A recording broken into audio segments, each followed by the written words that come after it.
안녕하세요, 선생님들. 이번 학술대회 일정 때문에 엄청 바쁘셨죠? 아쉽게 제 발표 놓치신 분들을 위해서 제가 현장에서 발표했던 핵심 내용만 싹 모아서 이렇게 해설본을 준비해봤습니다. 마치 학회장 맨 앞줄 VIP석에 앉아 계신 것처럼 오늘 다룰 이 뜨거운 의학적 논쟁을 아주 생생하고 체계적으로 따라잡으실 수 있을 거예요. 자, 시작해볼까요? 진료실에서 연축성 발성장애 환자분들 뵐 때마다 속으로 늘 하시던 고민, 바로 이겁니다. 보톡스 맞고 나서 음성 치료하는 거, 이거 진짜로 효과가 있는 걸까? 오늘 우리가 파헤쳐볼 학술적 논란의 불씨를 당긴 아주 핵심적인 임상 질문이죠. 네, 그럼 오늘 다룰 내용의 로드맵을 짚어보겠습니다.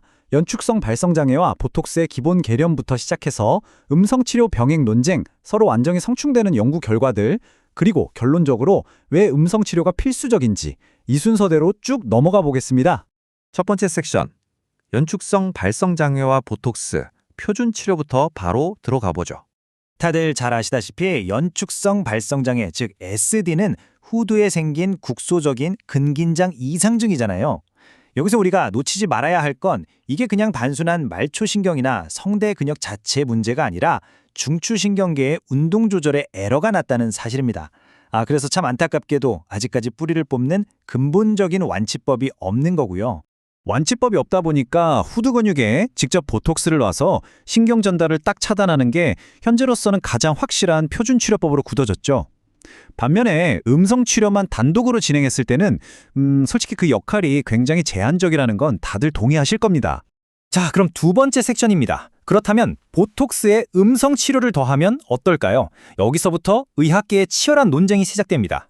임상 현장에서 지금까지도 계속 회자되는 그야말로 두 편의 헤비급 논문입니다. 1995년에 나온 머리와 우스턴의 연구, 그리고 2012년 실버맨 등의 연구인데요. 이 두 연구가 바로 오늘 우리가 다룰 과학적 대격돌의 양대 산맥이라고 보시면 됩니다.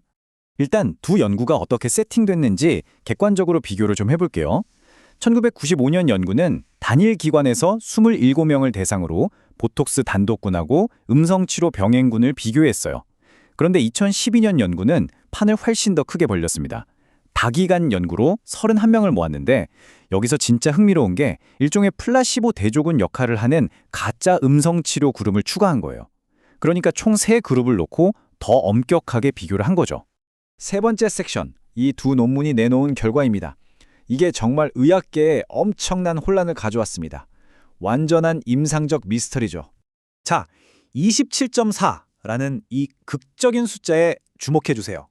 1995년 연구에서 보톡스랑 음성 치료를 같이 했더니 무려 27.4주 동안이나 효과가 지속됐다는 겁니다. 보톡스만 맞았을 때는 14.9주였거든요.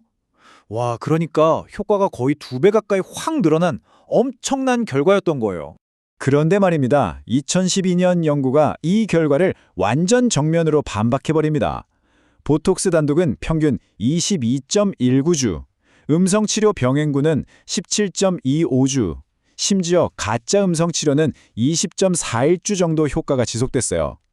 한마디로 그룹들 사이에 통계적으로 유의미한 차이가 하나도 없는데 라고 찬물을 확 끼얹은 겁니다. 효과 지속 기간만 달랐냐고요? 아니요. 음향학적 분석이나 음성 관련 삶의 질 평가에서도 완전히 결과가 갈립니다. 1995년 연구에서는 음성 치료를 병행하면 지터, 심어, SNL 같은 수치들이 확연하게 개선됐다고 했거든요. 근데 2012년 연구는 음향학적 신호 분석에서도 명확한 차이가 없고 심지어 환자들 삶의 질도 세 그룹 모두 다 비슷하게 향상됐다. 즉 음성 치료만의 특별한 이점은 없다고 결론을 내버린 거죠.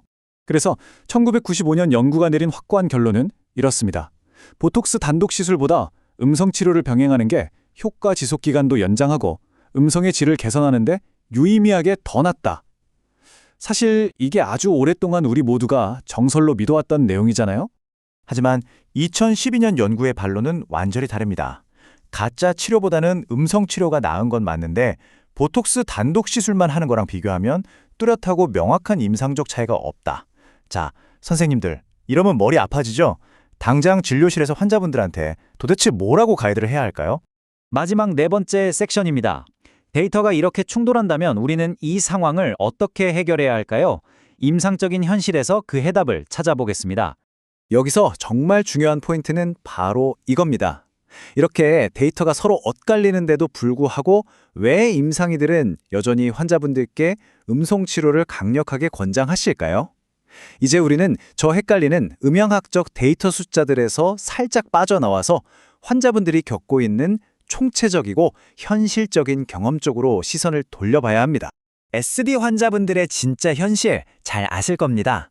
보톡스는 질환 특유의 음성 특징을 화학적으로 차단해줄 뿐이잖아요. 환자분들은 반복해서 주사를 맞으며 평생을 관리해야 합니다. 그 과정에서 극심한 후두 과긴장, 쉽게 지치는 목소리, 그리고 무엇보다 대인관계에서 오는 심각한 좌절감 같은 2차적인 문제들에 무방비로 노출되죠. 보톡스가 이런 것까지 해결해 주지는 못하거든요. 맞습니다. 바로 이 지점이 음성치료가 개입하는 진짜 목표입니다. 단순히 보톡스 약효를 화학적으로 연장시키는 게 아니에요. 꽉 뭉친 후두의 과긴장을 물리적으로 이완시켜주고 성대를 오남용하지 않도록 발성 메커니즘을 교육하고 또 진단 초기에 환자분들이 겪는 불안감에 대해 필수적인 심리적 지지를 제공해서 치료 수능도를 확 높이는 것. 이게 바로 현대 음성치료가 지향하는 통합적 목표입니다. 제가 이번 학술대회에서 가장 힘주어 말씀드렸던 핵심 결론이 바로 여기입니다. 음성치료는요, 보톡스에 그냥 덧붙이는 선택적인 부가요법이 절대 아닙니다. 환자분들의 평생에 걸친 안정적인 음성 공간 관리, 그리고 심리적 좌절감을 줄이기 위해 결코 빠져서는 안 될 필수적인 과정입니다. 차가운 데이터 수치를 넘어서 환자의 삶 자체를 바라볼 때 그 가치는 정말 명확해집니다. 자, 동료 선생님들, 오늘 이 해설을 통해서 음성치료의 본질적인 역할을 다시 한번 확인하셨을 텐데요. 당장 내일 진료실로 돌아가시면 이 총체적인 접근법을 환자분의 보톡스 치료 계획에 어떻게 통합하시겠습니까? 환자분들의 목소리뿐만 아니라 그분들의 삶의 질까지 다시 회복시키는 그 과정에 오늘 제 해설이 조금이나마 영감을 드렸기를 바랍니다. 끝까지 함께해 주셔서 감사합니다.